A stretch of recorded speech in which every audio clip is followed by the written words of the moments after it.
Oi, pessoal, bom dia, boa tarde, boa noite ou boa madrugada para você que nos escuta. Seja muito bem-vinda e seja muito bem-vindo. Este é o Retalks by Reframe, o podcast da Reframe Learning e o seu podcast sobre processos de aprendizagem corporativa. Se você trabalha com treinamento e desenvolvimento, tem interesse, curte entender a forma como as pessoas aprendem e quer saber o que as empresas podem fazer para, de fato, levar o seu capital humano para o próximo nível, esse é o seu espaço, essa é a nossa casa, na verdade. O tema do episódio de hoje é como saber o momento certo de investir em treinamento. E aí, obviamente, eu vou bater aquele papo com o Renato Gangoni, que é CEO da Reframe Learning, para a gente entender quais são as armadilhas, quais são as barreiras que precisam ser observadas nesse processo para definir exatamente quando o treinamento é a melhor solução para a sua empresa. E aí, Renato, tudo bem aí? E aí, Dani, tudo bem? Obrigado aí. Vamos falar mais um pouco sobre esse nosso processo de treinamento, né? Como estão as coisas aí do teu lado? Tranquilo? Tudo beleza também, tudo tranquilo. Estou empolgado para a gente falar sobre exatamente a identificação exata do momento correto para investir em treinamento. E acho que essa é uma dúvida geral, é uma dúvida que a nossa audiência certamente tem ou já enfrentou em algum momento da sua vida corporativa, digamos assim. E eu costumo dizer, Renato, que assim, o contra-exemplo costuma ser uma ótima forma de ilustrar determinado ponto. E aí, dito isso, talvez faça sentido a gente começar esse papo, não falando exatamente do momento certo de apostar em treinamento, mas sobre quando o treinamento não é aplicável, né? Porque eu acho que existe uma diferenciação importante para ser feita. Acho que tem muita empresa que acaba achando que treinamento é solução para tudo, né? Ah, não está vendendo, precisa treinar. Ah, não, estamos com problema de cultura, precisa treinar. E nem sempre, necessariamente, o treinamento é a melhor solução ou é o melhor caminho naquele momento. O que você pode comentar sobre isso, de acordo com a sua experiência? Tá, vamos lá. Adoro a pergunta quando não é treinamento, né? Porque essa é a primeira pergunta. Quando a gente recebe um projeto, essa é a primeira pergunta. Isso aqui é treinamento ou não é treinamento? E isso, cada vez eu vejo mais e mais dentro dos nossos clientes. A gente tem um processo que entende o que é treinamento e o que não é treinamento. Então, assim, tudo que é fora a pessoa, ou seja, tu tem processos que impactam no resultado, que não é treinamento que vai resolver, né? Treinamento entra depois de da empresa resolver o processo, você tem que retreinar, né? Então, se tu tem algum processo, tu tem alguma política, né? Se você tem algum conflito mais forte com o teu público-alvo, aí você tem que segurar um pouco do treinamento, porque tu vai gastar dinheiro e o teu problema não vai ser resolvido. E aí isso volta para a conta de treinamento, né? Fica aquela história assim, treinamento não dá resultado, treinamento não dá resultado. Mas treinamento não dá resultado porque o problema talvez não seja de treinamento. Exemplo clássico do que eu vivi, isso tem pouco tempo. Tem uma empresa que lançou um produto, né, numa região no interior, né? E o lançamento do produto, em termos de venda, foi um sucesso, mas em termos de entrega, nem tanto, né? Então ficou pendente ali. O que acontece? Cidade do interior, essa proximidade das pessoas, essas informações voam rápido, né? Depois de uma certa curva de vida lá, parou de vender. Mas por que parou de vender? Porque o produto não entrega a promessa. Então eu estou falando que é um problema de marketing, é um problema de produto, não é um problema de treinamento. Aí a gente recebe um pedido de treinamento dizendo o seguinte: a gente precisa aumentar a venda nessa região porque não está vendendo. E o briefing chegou desse jeito, da pessoa de produto, né? Só que quando a gente foi fazer o diagnóstico e entender qual era o real problema, a gente entendeu que o produto não estava entregue. Então você tinha que fazer todo um trabalho em cima de mercado de novo, de revitalização, de reconstrução de marca, né, para você relançar produto, para você conseguir sair de novo para aquele mercado, porque aquele mercado, naquela cidade de 2.000, 3.000 pessoas, ninguém compra mais o teu produto porque todo mundo sabe que o teu produto não estava funcionando. além disso, né, isso eu tenho 4 players no mercado, nesse mercado, nem não, todo mundo não estava funcionando, então não era um problema só da empresa, né? E aí existe sim um trabalho que tem que ser feito, né, com a força de venda, de análise de concorrência, de obstrução, que é um trabalho que vai ser em vendas e treinamento. Só que não adianta, né, você não resolver produto e ir treinar. Então, primeiro resolve o produto, depois a gente treina, fazendo toda essa mudança de mindset do cara em relação ao produto. Porque até uma vez eu fiz um treinamento para um dealer, né, para uma montadora de carro, que lançou um carro e foi o mesmo problema, né? A força de venda não comprou o carro, né? Então, tu vai ter que fazer uma mudança de mindset. Neste caso, eu não tinha problema nenhum com o carro. Então, a gente fez o treinamento. E aí sim, uma mudança de mindset, porque o cara, a montadora não estava acostumada, a força de venda da montadora não estava acostumada a vender carro popular. E ele passou a ingressar no mercado popular. Então, aí é um choque que teve que acontecer e a gente teve que fazer essa mudança de mindset dentro do treinamento. Mas o primeiro ponto que a gente brinca, que a gente fala assim, quando não é treinamento, é quando eu tenho uma variável que treinamento não resolve, que não adianta eu treinar, que não vai mudar o resultado. E Outro aí, exemplo normalmente, clássico. Fala. desculpa, aí normalmente essa variável é produto ou processo, por exemplo? Produto, processo, conflito. Então eu tenho clima, então eu tenho coisas, por exemplo, a minha liderança não apoia o que vai acontecer em treinamento, então não adianta fazer o treinamento para este público-alvo, eu tenho que começar com a liderança, né? Eu tenho que fazer um trabalho em cima da liderança. Quer ver uma coisa clássica em vendas, por exemplo?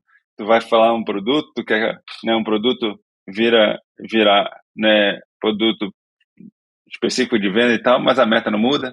Então, tu quer falar de atendimento consultivo, tu quer falar, né, de todo o processo de venda, todo o processo de atendimento e etc. Customer Centricity, CX, né, todos esses termos que hoje estão aí, só que a meta está empurrando o cara para vender. Então, assim, se você mantiver essa meta do jeito que está, esquece embaixo, porque teu CX, teu Customer Centricity, tudo isso vai embora, porque eu estou afetando a bolsa. Então, isso é clássico. Essa é clássica, assim.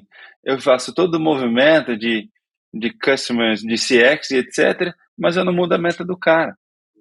E aí, o que vai acontecer? Né? Eu continuo fazendo o cara trabalhar do mesmo jeito, achando que eu vou fazer um plano de fundo aqui, de CX, de alguma coisa, e vou mudar alguma coisa. Então, não vou, né? Quando a gente tem processos que impactam o objetivo do treinamento, que treinamento não vai resolver, né? Aí a gente não treina, né? Endereça isso primeiro, devolve para a empresa e fala assim, devolve isso para cá. Outro exemplo clássico que a gente não treinou, né? A gente tinha um processo num supermercado grande, e aí era um processo, um modelo novo que estava vindo de fora, se não me engano, estava vindo da Colômbia. Um modelo de loja, um processo que estava vindo da Colômbia que tinha que ser implementado. Então a gente foi na loja que teoricamente tinha sido implementado e a gente ia pegar o processo que foi implementado e fazer o rollout disso para o Brasil. Quando a gente chegou na loja, o processo não estava implementado.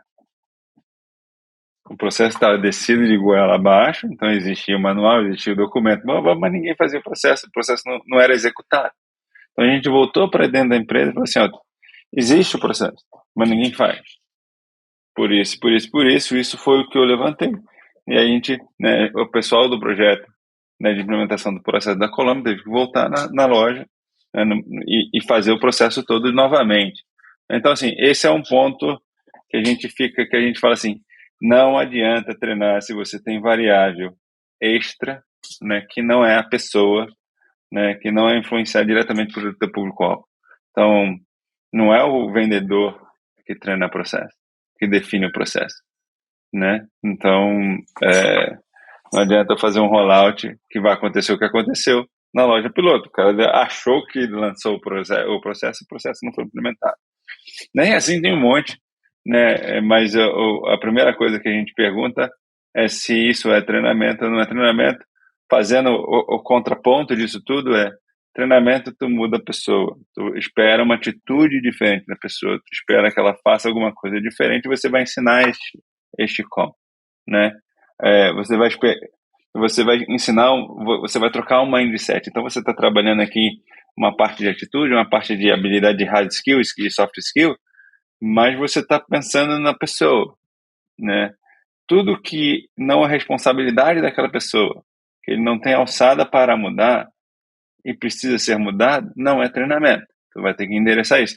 Pode ser até um treinamento para outro público. Talvez tu tenha que fazer um treinamento por liderança antes, né? Mas não é a sua ação específica, tá? Acho que eu fui Perfeito. um pouco longo, mas acho que deu, né? Não, mas ficou Vamos lá. super clara a explicação. Acho que é por aí. E agora eu acho que é hora da gente falar do momento em que o treinamento é sim aplicável, é a solução ideal, e quais seriam as situações, os elementos que precisam ser observados na organização e no desempenho dos times de trabalho para ajudar a determinar o momento certo de investir em ação de treinamento, Renato? Momento certo para investir em ação de treinamento, eu acho que é do dia zero do cara, quando o cara entra, né? Acho que isso é um processo. Eu não sei se eu comentei contigo antes, mas eu participei de um webinar aqui nos Estados Unidos, de um cara falando, fez 7 anos de pesquisa com o CFO, né? Então, qual é a visão do CFO em relação ao treinamento, né? E tem muitos insights, mas um dos pontos que saiu nessas pesquisas é o Dr. Nee. Ele é PhD, etc. E uma das coisas que saíram nesse processo é que treinamento é uma grande ferramenta de engajamento, de retenção de talento, né? Então, principalmente nas últimas gerações, né, eles esperam que a empresa forme eles, ensine eles e traga, né, alguma coisa para o conhecimento deles, para a profissão, para a carreira, etc. Então, treinamento é uma das maiores ferramentas de retenção. Então, começa por aí. Então, se você hoje tem um mercado de trabalho competitivo, onde você tem né, uma mobilidade muito grande de empregado, né, de colaborador. Você tem um mercado de trabalho que eu digo que é global hoje em dia, né? Eu estava vendo um funcionário que está morando na Suécia e que eu vou pagar, teoricamente a moeda da Suécia é metade da minha moeda, então assim, eu posso pagar relativamente bem, então se eu posso contratar uma pessoa na Suécia hoje Claro. tranquilamente, né? Então tu tem um mercado global. Aqui nos Estados Unidos teve o Great Resignation, né, que é as pessoas pedindo demissão e etc. Então, treinamento é uma ferramenta de retenção, né? Esse é um ponto. O outro ponto é o quanto mais desta pessoa, mais rápido essa pessoa performar, melhor para a pessoa e melhor para a empresa. Então, por isso que eu falo assim, é de zero, né? Em algumas empresas começa a acontecer de menos alguma coisa que é no processo de recrutamento e seleção. Tu foi aprovado, tu já ganha um institucional ali, né? Ali no processo mesmo, né? O processo mesmo de recrutamento e seleção já te faz a formação de institucional e etc. Bom, esse é o primeiro ponto. Então, onboarding para mim é condição sine qua non, ou deveria ser condição sine qua non, do pequeno, do médio e do grande empresário. Não tem motivo de eu falar que onboarding é só para o grande, não tem motivo de eu falar que onboarding é só para o médio, né? O pequeno também deveria ter, nem que seja uma conversa, nem que seja alguém no dia a dia, né, no primeiro dia, dizendo como é que tem que fazer, como salva o arquivo, como é que nomeia arquivo e etc. Né? Então, onboarding é um processo para mim que precisa ter. Tu tem um onboard, tem um admissional, né? A gente mistura um pouco, mas tem as duas diferenciações, né? Eu tenho o institucional e tenho o admissional. Então, assim, os dois são importantes. O cara entender onde ele está chegando e o cara entender a parte particular da área dele, o que ele tem que fazer, são importantes e aceleram essa curva para ele. Falando um pouco que onde fica mais nebuloso lá na frente, que é quando a pessoa já está dentro de casa, já está performando, e aí eu digo o que ele precisa ou não precisa fazer, né? Aí é uma outra coisa. Então, assim, investir em treinamento desde o nível zero. Investir em reciclagem, né, ou retreinamento, ou em outro processo, para mim é muito importante esse processo de educação. O processo de educação não é um tiro só, né? Você vai fazer um treinamento e vai embora. Então, é uma briga que a gente tem com alguns clientes, né? Que você faz um onboard de 5 dias e nunca mais dá tchau pro cara e nunca mais vê o cara, né? Então, esse é um problema que algumas empresas a gente tem, né? É o clássico problema, eu não consigo tirar o cara da operação, aquela, né? Que eu chamo de baboseira, né? É uma coisa que a Sim. gente está anos e anos, anos. A gente não, né? Porque aqui nos Estados Unidos também é igual, o mesmo problema, assim, a visão curta de que o cara perder, né, 4 horas, 5 horas num trabalho para aprender alguma coisa diferente para melhorar a performance dele é um custo, né? E não Ele tá um perdendo ganho. tempo, né? Ele está perdendo alguma coisa e não ganhando alguma coisa. Isso é uma visão equivocada, mas é uma visão equivocada global, eu chamaria assim, né? Assim, acho que é um problema clássico. Todo webinar que eu faço, que o pessoal fala assim, quais são os problemas de treinamento? Esse é um, né? Sempre é um. Mas quando eu estou falando assim, ó, o cara está performando, a pessoa está performando, né? Investir em treinamento, e aí eu vou falar assim, vou separar um pouco de treinamento, do plano de carreira e do one-on-one com a liderança, tá? Então, assim, eu estou falando de treinamento, as ações de treinamento, o curso online, a reciclagem. Se o cara está performando bem, não traz o cara para reciclagem. Não precisa, né? Esse cara está performando bem, ele precisa de ajuste fino. Ajuste fino, quem dá é liderança. O tom, né, não é treinamento, não é uma sessão de 8 horas que vai refinar os skills da tua equipe. Isso aí é liderança, isso é coaching, mas isso aí é one-on-one. É alguém, é aula particular, né? Eu tenho uma filha de 10 anos que faz natação, então ela faz natação todo dia, 2 horas por dia, mas não refina técnica. Quem refina técnica, se você quiser, são as clínicas e são as privates, entendeu? Então, assim, se você olhar, tá fazendo uma analogia para atletas de alta performance, né?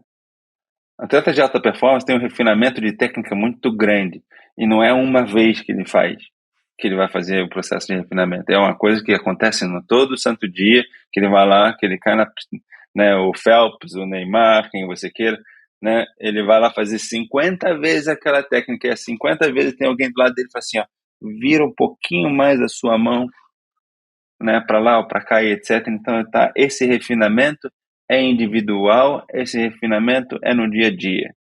Treinamento não chega no dia a dia como a liderança chega. Não adianta achar que treinamento chega. Não adianta achar que coach chega. Então, assim, refinamento de técnica, né? Isso é da ponta. Isso é um processo de liderança, isso é um one-on-one, isso aí é o dia a dia. É o papel do líder,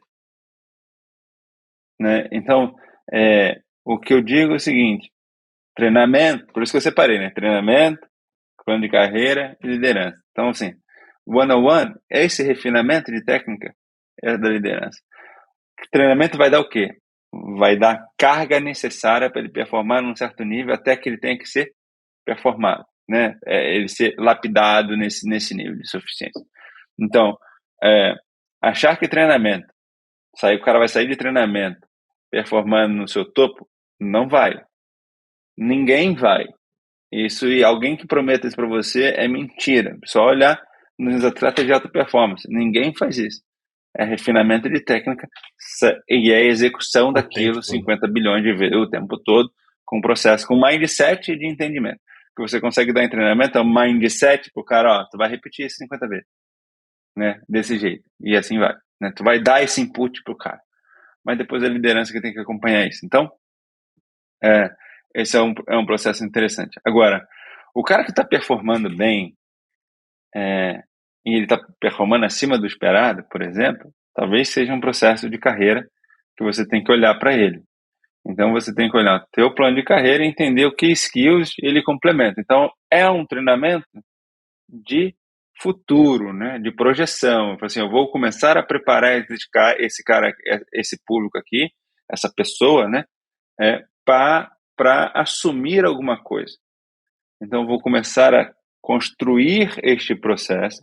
Então, ele volta para um processo que, para aquela função, ele não está performando bem, né, até porque ele não performa, e eu vou dar a base de soft e hard skill para ele chegar naquela posição. Então, assim, eu tenho plano de carreira, que eu tenho um treinamento ali para esse cara ser apto a assumir alguma coisa, uma nova função. Eu tenho o refinamento de técnica, que é liderança, né? E aí é mais fácil tu fazer um trabalho em cima da liderança para você ensinar a liderança de como ele faz isso, né? São técnicas de coaching, etc, né? E tu tem a carga de performance, soft e hard skill para a função dele. Então, se esse cara tá performando, deixa esse cara aqui, deixa a liderança cuidar dele.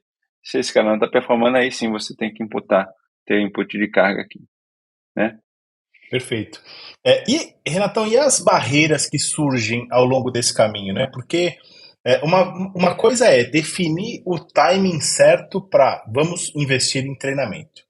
Às vezes dá para ser no D0, como você falou, às vezes não dá, ok, mas o Uhum. timing está identificado. Mas, obviamente, esse é um processo que surgem barreiras, não é tão simples assim. Como é que você vai removendo tudo isso para garantir o sucesso do processo de treinamento em si? Tá. As principais barreiras que a gente tem hoje é a financeira, né? Eu tenho as barreiras de tecnologia, né? É, e basicamente, cara, é isso. Eu, eu não consigo assumir que tempo possa ser uma barreira, né? É, a não disponibilização do tempo para esse processo, para mim, é uma não prioridade. Perfeito, perfeito. Ok? Então, assim, não é barreira, é crença. O Se cara for não entende prioridade, que tem aquilo é tempo. prioridade para você. Se ele tem prioridade, ele tem tempo, ele vai dar prioridade para o processo. Então, vamos falar das duas coisas. Vamos falar de tecnologia e vamos falar de financeiro. Se você é uma empresa de pequeno e médio porte, eu entendo que você tem essas duas barreiras, eu entendo que você está no começo. A minha sugestão que eu dou assim, olha para a comunicação. Comunicação tem tanta ferramenta, né? Tem tanta coisa que é de graça, que é fácil de manuseio, que é fácil de construir. Olha para comunicação e, como dizia uma ADI minha, chupinha, né? Pega de comunicação, traz para dentro de educação e faz. Tu não precisa ter um LMS, tu pode ter um PDF, tu pode botar um Google Analytics, por exemplo, para ver nível de acesso num documento que você está fazendo. Você tem N recursos hoje que marketing digital nos traz, né, que você pode fugir do processo de gestão. É a melhor forma? Obviamente que não. O LMS te faz essa gestão. Mas se Claro. você tem a barreira, né, você tem que pensar um pouco como né, tirar ela da sua frente, como é que você começa a construir alguma coisa. Esse é um ponto para mim. Assim. A parte financeira, Dani, é a mesma coisa. Né? Eu não preciso ter um investimento de 50, 60, 100 mil num processo de treinamento. Né? Faz você. Pega um vídeo, grava você, né? Faz internamente, melhor do que nada. Né? Você começa a fazer alguma coisa e começa a ter algum processo, né, de treinamento, começa a ter uma formação. Depois, quando a sua empresa crescer, quando, né, as coisas acontecerem, você tiver mais, né, como diz meu pai, a perna mais grossa, né, aí você pode separar um orçamento para esse processo, né? É, hoje, por exemplo, a gente tem uma conta numa plataforma de formação de educação, porque eu não consigo fazer a formação, chamar especialista e desenvolver, né, conteúdo para todo mundo. Eu não tenho esse processo. Mas eu tenho um dinheirinho que eu reservei, que o cara vai lá e faz o curso que ele quiser, né? Eu posso fazer uma trilha, etc. Então, tem um Udemy da vida, tu tem o Alura da vida, tu tem tantas plataformas, né? Hoje em dia, a própria LinkedIn, né? Tu tem tantas plataformas que você consegue fazer a trilha do seu funcionário, né? Basta o tempo de fazer a curadoria do que esse cara precisa, né? Do que essa pessoa precisa aprender. Mas né, talvez seja mais trabalhoso, talvez seja um trabalho mais braçal nesse começo, mas é isso, não tem outro caminho, né? Falar que tu vai fazer alguma coisa sem meter a mão, não vai fazer nada, né? Nem em treinamento, nem em lugar nenhum, né? É, E é, aí, nesse sentido, né, Renatão, eu fico com a sensação de que a origem de toda essa discussão está numa dificuldade meio que crônica do RH e dos profissionais de TD em geral, em de fato vincular o objeto de treinamento com o objeto de performance, né? Quer dizer, vincular sim, de fato uma coisa a outra. Qual que é o segredo, sei lá, qual que é a chave para fazer isso? eu vou resumir rapidamente a chave disso aí, quebra em tarefa. Perfeito. Quebra em tarefa e mede a tarefa, né? Para a gente não se, senão a gente vai ficar aqui uns 4 dias, mas assim, quebra em tarefa, né? Mede se a pessoa está executando bem ou não aquela tarefa, aquele processo, e você classifica as ações que você tem em relação a essa skill, a essa tarefa. Então, seu treinamento tem que estar vinculado na tarefa. É, é o clássico e o cada vez mais é, voltando à tona, né? O how to, né? Treinamento cada vez mais, né? Mais direto, mais focado no how to, né? Mais focado no como fazer. Então essa é cada vez mais o processo. Isso é treinamento, né? É, a conceituação, né? Aquele processo todo que a gente por um dado momento passou em treinamento e desenvolvimento é bacana, mas o foco aqui hoje em dia na maioria das empresas e como uma tendência, né, que eu vejo nos webinars, nos grupos que eu convivo, é how to. Não é à toa que o pessoal fala muito hoje em dia de skill gap, né? Como é que eu cubro o skill gap? Não tem cobertura de skill gap se não tu pensar no como fazer. Então, essa é uma história que está voltando, né? Assim, a gente passou 2008, 2009 a gente teve uma onda, depois a gente saiu um pouco dela, né? Meio que ficou, então veio um monte de conceito, um monte de coisa envolvida e etc, etc, etc, né? Veio, né? Veio CX, veio, né? Mudança de entender o cliente, blá, blá, blá, blá, um monte de conceito em cima e o how to, né? E como fazer para você atingir o seu CX, você não se parou de ensinar, né? Então agora, né? Com essa Great Resignation, né? Quiet Quitting e agora o Cushioning Career, né? Não sei se você já escutou isso aí, eu acho que Como já, que né? é? Como é que é esse último? Como que é? O Cushioning Career é a mudança de emprego já engatilhado novo. Então, na Ah, verdade, perfeito, tá. ele faz os funcionários. Isso para mim não é novidade nenhuma, mas no Brasil a gente sempre teve isso, né? Pelo menos os meus funcionários. Né? O cara pede demissão já engatilhado, já com outro emprego. Né? Ele já Sim. pega, ele não fica desempregado. Né? Então, tu tem todo esse processo, mas todo esse processo, na minha opinião, né? Great Resignation, essas coisas todas, forçam um recrutamento, seleção mais competitivo, talvez com um skill menor, né? Você aceita receber um cara não tão preparado quanto você tinha no passado, e aí volta o skill gap forte, né? Tipo assim, ó, eu tenho um gap de skill, né? Um buraco no meus skills bem forte vindo de recrutamento e seleção, que vai cair em treinamento para resolver, e aí eu volto pro como fazer, né? Então, Perfeito. assim, hoje, como fazer, para mim, volta a ser uma tendência, pelo menos por essas questões de mercado de trabalho, né? Acho que estamos nesse processo. Então, é isso, assim.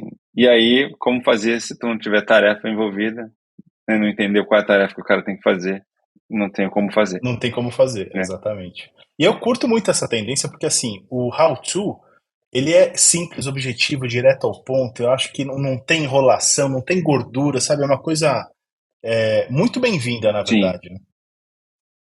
sim. Mas sabe o que eu acho?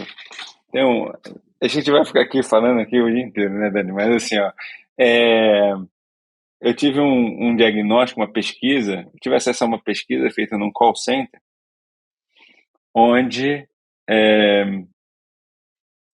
os atendentes responderam a pesquisa numa visão de treinamento querendo alguma formação de carreira para ele, né?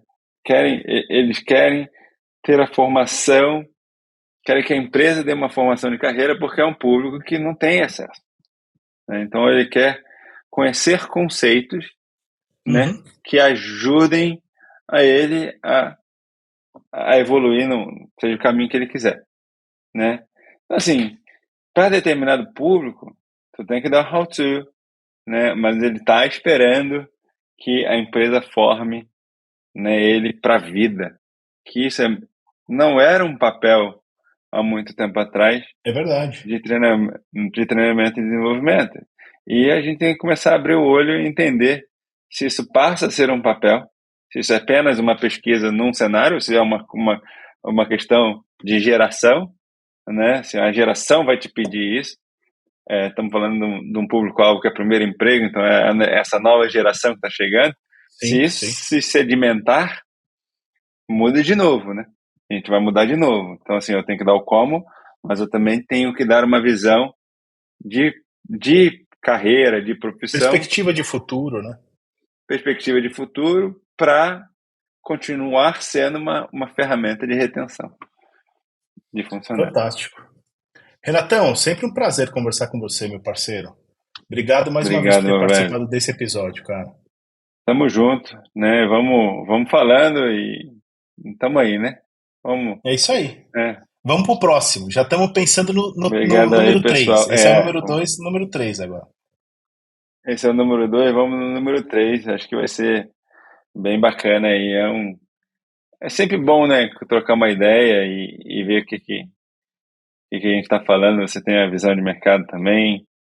Eu tenho a visão aqui, né, dos grupos e das atividades que eu participo aqui fora, que é interessante, mas assim, nada muda. Brasil, Estados Unidos, mundo, os problemas são os mesmos. Então, são os problemas do ser humano, né? Antes de mais nada. É isso Vamos aí. embora.